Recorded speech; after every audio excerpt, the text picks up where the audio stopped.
कोलकाता कांड पर सनसनीखेज खुलासा। सवालों के घेरे में अस्पताल, पुलिस और सरकार।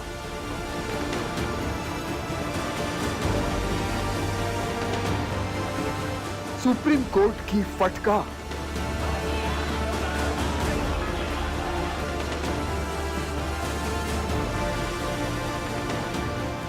कटघरे में तीन किरदार।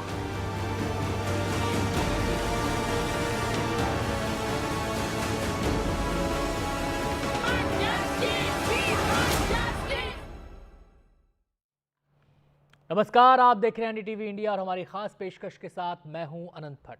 कार्यक्रम में आज बात होगी Kolkata rape and murder case के उन 3 किरदारों की जिनकी भूमिका कटघरे में है। और इस लिस्ट में सबसे पहला नाम है आरजीकर अस्पताल और मेडिकल कॉलेज का, कॉलेज के पूर्व प्रिंसिपल संदीप घोष का। सुप्रीम कोर्ट ने संदीप घोष और अस्पताल प्रशासन के रवैये पर कई गंभीर सवाल उठाए और फटकार लगाई। वैसे इकलौता मामला नहीं है जिसमें संदीप घोष पर सवाल उठे हैं। ये फहरिस्त काफी लंबी है, हमारी ये खास रिपोर्ट देखिए।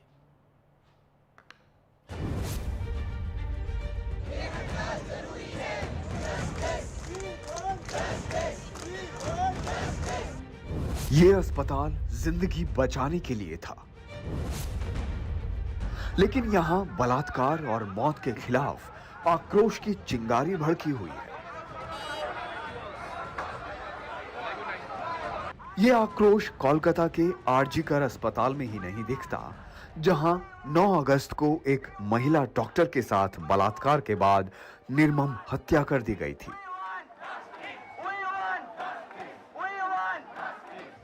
बल्कि इस आक्रोश की आहट सुप्रीम कोर्ट में भी सुनाई पड़ी।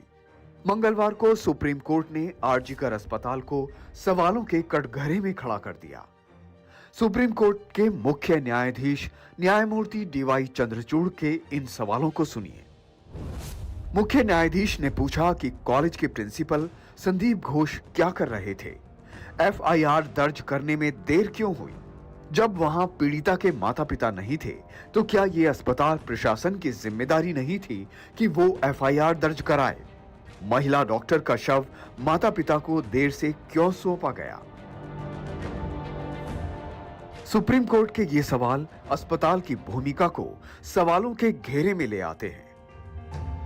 एफआईआर की में देरी, इसके अलावा सुरक्षा अस्पताल की ना करना कि हजारों लोग कैसे घुस गए, ये तमाम सवाल। ये कई सारे सवाल रहे कि सुबह की घटना शाम में रात को किस तरीके से हुआ, कि पहला एफआईआर जो है रिपोर्ट हुआ तो पुलिस ने क्यों रिपोर्ट किया, विक्टिम्स के फैमिली की तरफ से या किसी मेडिकल स्टाफ ने क्यों नहीं किया। तो इस तरीके के कई सारे सवाल जो है प्रोसीडिंग के दौरान लिए गए।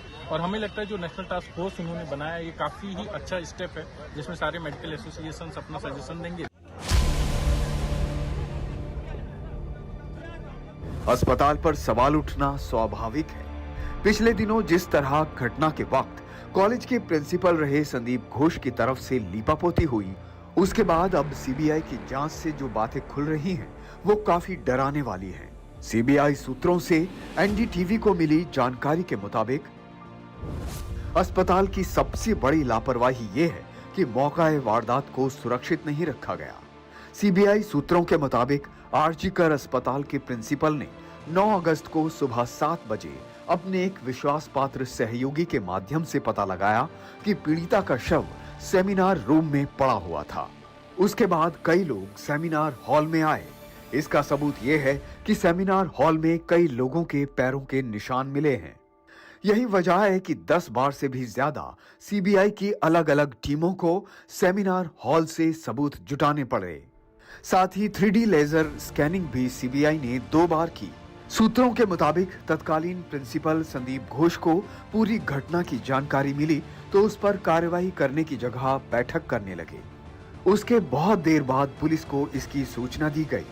इसीलिए सीबीआई महिला डॉक्टर से बलात्कार और हत्या के मामले में पूर्व प्रिंसिपल संदीप घोष की संलिप्तता और भूमिका की जांच कर रही है। जो बंगाल पुलिस पर भी बहुत सारे सवाल उन्होंने उठाए हैं। जी, वो सॉलिसिटर जनरल की तरफ से काफी ज्यादा रेज किया गया था, जिसको मिस्टर सिब्बल ने जवाब दिया कि डीजीपी जो है वेस्ट बंगाल पुलिस के अंदर, मतलब उन्होंने उस तरीके से वेस्ट बंगाल को डिफेंड किया। पिछले 5 दिन से लगातार संदीप घोष से सीबीआई की पूछताछ चल रही है। अस्पताल और उसके तत्कालीन प्रिंसिपल संदीप घोष की इसी भूमिका से सुप्रीम कोर्ट का भी पारा चढ़ा हुआ है। अपने इस दखल के साथ सुप्रीम कोर्ट ने साफ कर दिया है कि जब जब लोगों का भरोसा कानून और प्रशासन से हटेगा तो फिर देश की सबसे बड़ी अदालत बीच में खड़ी होगी। साथ ही वो ये भी सुनिश्चित करेगी कि कानूनी मशीनरी को फिर से पटरी पर कैसे लाया जाए। कोई भी संस्थान उसके प्रमुख की भूमिका पर निर्भर करता है। संदीप घोष पर कितने संगीन आरोप रहे हैं, आप उन्हें भी देख लीजिए। अस्पताल प्रबंधन पर शवों और मानवाधिकारों के हनन का भी आरोप है। पूर्व प्रिंसिपल संदीप घोष पर खुले बाजार से ज्यादा दामों पर महंगे सामान खरीदने के भी आरोप हैं। संदीप घोष पर यह भी आरोप लगा कि हर वेंडर से हर टेंडर पर 20% कट मनी लेते थे, जिनमें से 10% ऑर्डर से पहले ही देना होता था। कॉलेज प्रबंधन पर बायो कचरा प्रबंधन और उसकी बिक्री में गड़बड़ियों का आरोप है, जो कोलकाता हाई कोर्ट तक पहुंच चुका है।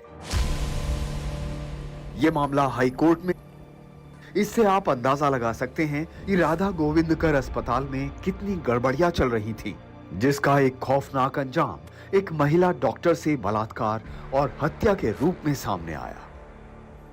इस बीच गिरफ्तार हुए आरोपी संजय रॉय का साइकोलॉजिकल टेस्ट हो गया है, लेकिन अब लाई डिटेक्टर टेस्ट होना है, जिससे पूरी घटना पर सच्चाई सामने आ सकती है। वैसे सीबीआई डीएनए रिपोर्ट का भी इंतजार कर रही है। दिल्ली में आशीष भार्गव के साथ एनडीटीवी इंडिया की रिपोर्ट।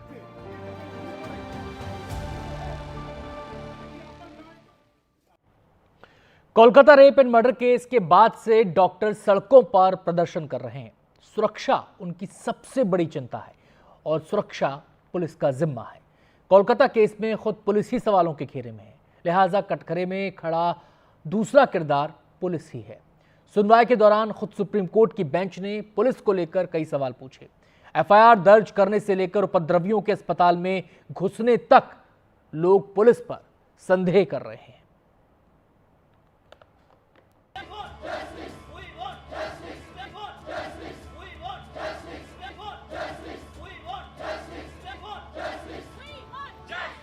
कोलकाता कांड के खिलाफ डॉक्टरों का आक्रोश इतना तीखा है कि सुप्रीम कोर्ट तक को उनसे अपील करनी पड़ी कि वो काम पर लौटें। उनके हितों का ख्याल रखने के लिए सबसे बड़ी अदालत है ना।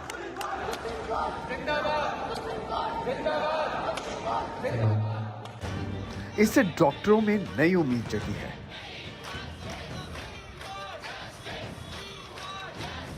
दरअसल सुरक्षा का मसला पुलिस से जुड़ जाता है और पुलिस की बात आती है तो इस वक्त कोलकाता पुलिस कटघरे में है। सुप्रीम कोर्ट ने मंगलवार को पूछा कि पुलिस क्या कर रही है, एक गंभीर अपराध कैसे हो गया, अपराध के 5 दिन बाद उपद्रवियों को अस्पताल में कैसे घुसने दिया गया। कोलकाता पुलिस पर यह गंभीर आरोप तो पहले दिन से ही चस्पा था कि एफआईआर दर्ज करने में समय क्यों लगा। फिर 14-15 अगस्त की रात तो आरजीकर अस्पताल में हुई भीषण तोड़फोड़ ने मामले को और संगीन बना दिया। वैसे इस मामले में सीबीआई ने भी अपनी जांच तेज कर दी है कि इसके पीछे किसका हाथ हो सकता है।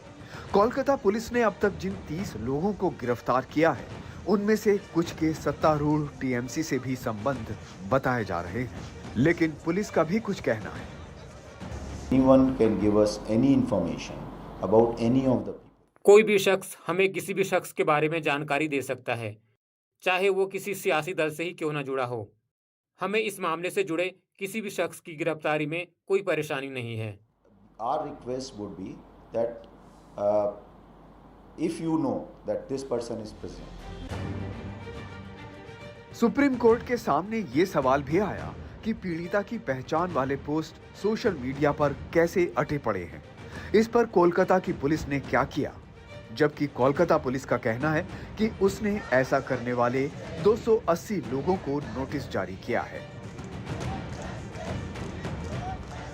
कोलकाता पुलिस की कार्रवाई के बाद भी लगातार सोशल मीडिया पर मेडिकल छात्रा की पहचान उजागर करने को लेकर जो पोस्ट हैं वो किए जा रहे हैं और अफवाहों का दौर जारी है।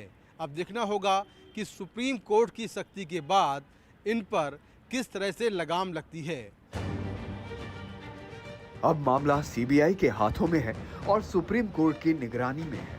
लेकिन जिस तरह करीब 7,000 लोग अस्पताल में घुस गए थे, उसके बाद खबर है कि सुप्रीम कोर्ट ने अस्पताल की सुरक्षा की जिम्मेदारी सीआईएसएफ को सौंप दी है। दिल्ली में मुकेश सेंगर के साथ एनडीटीवी इंडिया की रिपोर्ट।